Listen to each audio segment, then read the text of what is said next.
Professor साहब, ये जो 2012 में यूजीसी का नया नियम कानून आया एसटी और एससी के लिए, जो इंस्टीट्यूशन जो है देश भर में वहां पे जो भेदभाव होता है जातिवाद को लेके, उसके बाद हम देखते हैं कि 2025 में 118% की बढ़ोतरी दिखती है। तो कहीं यहाँ ये स्पष्ट तो नहीं होता कि जातिवाद जो है वो कम हो रहा है इन कैंपसेस में, इन इंस्टीट्यूशंस में। उसके बाद 2016 में रोहित वेमुला का जो किस्सा हुआ, दर्शन सोलंकी का जो केस हुआ, उसके बाद अन्य ऐसे कई केस होते आए, और इसके बाद सुप्रीम कोर्ट ने खुद कई बार संज्ञान लिया है कि ये जो 2012 के आने के बाद भी इतना सारा केसेस जो है वो बढ़ रहे हैं, आप इसका कुछ कीजिए। कई बार यूजीसी को टोका भी गया, जिसके बाद मुझे लग रहा है कि रोहित वेमुला का जो किस्सा हुआ, इस देश में आक्रोश उठा, उनकी माताजी ने जो सुप्रीम कोर्ट में याचिका दर्ज की, सुनवाई हुई, और शायद उसका ही नतीजा है कि 2026 में ये थोड़े से लोग कह रहे हैं कि एक सख्त कानून शायद आया है। लेकिन क्या ये सच है कि 2012 में और 2026 के बीच में जो हुआ है, और जो कल सुप्रीम कोर्ट ने पूरी तरीके से बोल दिया कि इसको हम और नहीं बढ़ने देंगे, कैसे देखते हैं आप इसको? हाँ नीरज भाई, थैंक यू। मतलब आपका चैनल में मेरे को इनवाइट किया इस मुद्दे पे डिटेलली बात करने के लिए। ये जो 2012 का जो गाइडलाइंस थे डिस्क्रिमिनेशन का, एक कॉन्टेक्स्ट था। जो कॉन्टेक्स्ट ये था, जब प्रोफेसर थोरट ने ये जो भेदभाव का शिकार जो एम्स का अंदर है, प्रोफेसर थोरट का एक रिपोर्ट, बहुत पहले रिपोर्ट आया, बाल मुकुंद मीना और तमाम 2-3 बच्चे जो एम्स का अंदर जो सुसाइड किया, उसको लेके उस टाइम पे सरकार ने एक थोरट कमेटी को कमेटी को फॉर्म किया। जो थोरट खुद ही उस टाइम पे 2012 में जो यूजीसी चेयरमैन था, उसको ये लगा ये जो भेदभाव का जो शिकार का ज्यादा से ज्यादा एससी, एसटी, ओबीसी लोग होता है। बट फिर फिलहाल उस टाइम पे एससी एसटी को ही इस एक्ट में रखा गया था। जिस तरीका से अलग अलग तरीका से जो विश्वविद्यालयों के अंदर, हायर एजुकेशनल इंस्टीट्यूशंस के अंदर भेदभाव होता रहा। तो एक कॉन्टेक्स्ट स्पेसिफिक तरीका से हम ये देखना पड़ता है। जो 1970 से लेके मेरे पास जितना भी स्टडीज हुआ, अलग अलग कॉन्टेक्स्ट में, फेलोशिप्स को लेके, स्कॉलरशिप्स को लेके, उमा चिटनिस एक ऑथर थी, 1972 में आईआईटी बॉम्बे का ऊपर वो एक पहला वो डिस्क्रिमिनेशन का वो आर्टिकल आया। मतलब मैं ये क्या बोल रहा हूँ, 1970 से लेके अब 2011-12 हो या 2026 भी हो, एक इतिहास है।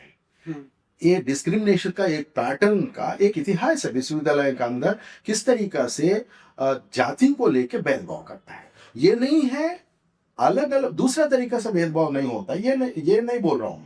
भेदभाव हर तरीका से होता है, जेंडर को लेके होता है। 2012 गाइडलाइंस में ये भी लिखा गया है, ऐसा नहीं है सिर्फ SC ST है, वहां पे जेंडर लिखा गया है, वहां पे डिसेबिलिटी लिखा गया है। मतलब इन जनरल अलग अलग तमाम चीज पे, जिस चीजों पे जनरली वो भेदभाव करता है, उसको भी उस टाइम पे इसमें शामिल किया गया था। वो एक्ट इतना डिटेल्ड था, तो उसमें क्या क्या कॉन्टेक्स्ट हो सकता है। इसीलिए मेरा स्टडी भी जो है, जो मैंने caste discrimination in Indian universities का ये जो किताब लिखा, ये जो किताब लिखा, ये जो आपका माध्यम से मैं दिखा रहा हूँ, ये जो किताब लिखा, ये 2012 गाइडलाइंस को ही मन में रखे लिखा हम। तो उस टाइम पे इतना बवाल नहीं मचा। ये तो कास्ट सच्चाई है, डिस्क्रिमिनेशन होता ही है। उस टाइम से डेटा लिया तो 100%, क्या अभी 500-600% ज्यादा हुआ है। अभी 5 साल का ही सुप्रीम कोर्ट जब ने पूछा 2023 के बाद, वो जो ये जो इंदिरा जयसिंह 19 के बाद, ये जो डेटा 19 से लेके 24-25 तक, ये 4 इयर्स का अंदर 118% वो जो इंक्रीज जो है, ये 5 साल का है। उसका पहले का डेटा किसको पता है? जो मैं इसलिए ये जो मैंने ये स्टडी किया 2014 से लेके 16 तक 4 यूनिवर्सिटी में मैंने काम किया। मैंने इतना संतुष्ट नहीं था मेरा काम को लेके। मतलब एक अच्छा मतलब उस जिस तरीका से वो रिजल्ट आना था उस तरीके से नहीं आया। 2 स्टेट यूनिवर्सिटी 2 सेंट्रल यूनिवर्सिटीज लेके पढ़ाई किया, मतलब रिसर्च किया मैंने। उसके बाद फिर 6 यूनिवर्सिटी को लेके पूरा 5 सेंट्रल यूनिवर्सिटीज को 5 स्टेट यूनिवर्सिटीज को लेके आया। मैं पूरा आंकड़ा उसमें है, मैं बाद में आऊंगा मैं। बट मतलब ये कॉन्टेक्स्ट में क्यों बोल रहा हूँ, डिस्क्रिमिनेशन जो है 1970 से हो रहा है, फेलोशिप से हो रहा है, सीट भरने में हो रहा है, रिक्रूटमेंट्स में नहीं होता है। पहले 2000 के बाद ही एससी कैटेगरी को प्रॉपरली रिजर्वेशन इंप्लीमेंटेशन करने के लिए सरकार से जब दबाव आया तब ऑल इंडिया लेवल पे यूनिवर्सिटीज ने शुरू किया। मतलब 2000 से देख लीजिए कितना साल इस पे पूरा अभी के अभी बैकलॉग कितना पड़ा है। वो बैकलॉग निकाला तो फिर, और अभी ओबीसीज का भी क्यों इसका अंदर 4-5 साल का अंदर इतना दिखा है, ओबीसीज को भी शामिल जब वो करने का रीजन क्या है, जस्टिफिकेशन क्या है। देखिए ओबीसी का जो रिजर्वेशन इंप्लीमेंटेशन आने के बाद कितना असिस्टेंट प्रोफेसर बना है। असिस्टेंट प्रोफेसर लेवल पे थोड़ा जस्टिफाई किया विश्वविद्यालय में अंदर ओबीसी का, एसोसिएट प्रोफेसर नहीं है, प्रोफेसर बिल्कुल नहीं किया। मतलब 1-2 किया होगा, मैं ये नहीं बोल रहा हूँ बिल्कुल नहीं है। मतलब जिस तरीके से पहले एससी एसटी का जो वो है वो ऊपर होते थे, अब ओबीसी भी इस पे शामिल हो गया तो क्यों करना। मतलब एक वो होता है ना, एक माहौल ऐसा बना है, ये लोग सारा हमारा हक छीन रहा, मतलब हमारा स्पेस छीन रहा है। भाई ये संविधानिक प्रोविजन है, पॉलिसी है, तो इसका पीछे एक बहुत बड़ा स्ट्रगल है। 1990s में जब मंडल कमीशन हुआ, उसके बाद जब एससी एसटी ओबीसी इकट्ठा हुआ तो फिर क्या होगा सोच के उस टाइम पे जिस तरीका से वो पूरा मूवमेंट को सैबोटाइज करने के लिए कोशिश किया, मैं अभी उस तरीका से देख रहा हूं, उस तरीका से। बट ये जो 2012 गाइडलाइन जो है बहुत डिटेलली है उसमें। अब बीच में 2016 में जो रोहित वेमुला का चौक हुआ, उसके बाद लगातार टाइम एंड अगेन, मतलब वो टाइम एंड अगेन वो जो है जब भी रिक्वायरमेंट है यूजीसी और सरकार, कोई भी सरकार हो। 2012 में कौन सा सरकार, किसका सरकार था, अभी 2026 में किसका सरकार था, मैं ये इसके पे नहीं जा रहा, अलग अलग सरकार थे, ठीक है। बट सरकार अपना काम कर रहा है इक्विटी को लाने के लिए।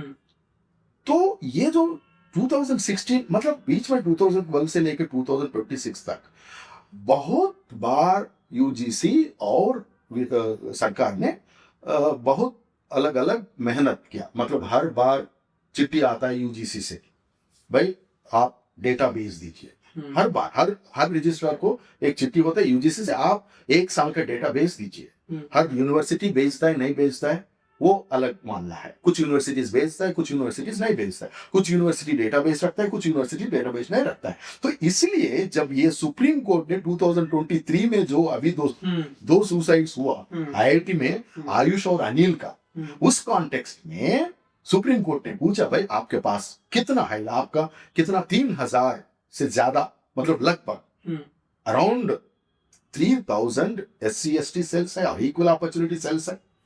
आप लोग क्या कर, डेटा दे दीजिए। इनके पास डेटा नहीं है, तुरंत 4 साल का डेटा निकाल के, सिर्फ 4 या 5 साल का डेटा निकाल के इनको लगा भाई सिर्फ 100% ही है। ये 100%, 118% नहीं है। ये आप 20 साल का आंकड़ा देखा तो ये 200, 300, 400 करीबन ज्यादा होगा, ठीक है। वो मतलब कॉन्टेक्स्ट इंपॉर्टेंट है, मतलब किस तरीके से किस तरीके से भेदभाव हो रहा है उसको खत्म करने के लिए एक अच्छा एक्ट आया, उसको वेलकम करना बहुत इंपॉर्टेंट है। सिर्फ SC ST OBC का नहीं है ये।